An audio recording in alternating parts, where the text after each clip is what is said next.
महाराष्ट्राच्या आणि भारताच्या इतिहासातील आज एक असा दिवस आहे की ज्या दिवशी संपूर्ण रयत पोरकी झाली होती.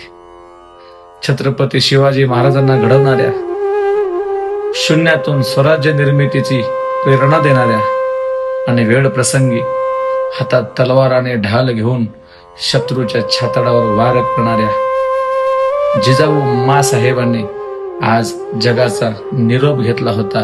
तो दिवस म्हणजे 17 जून 1674.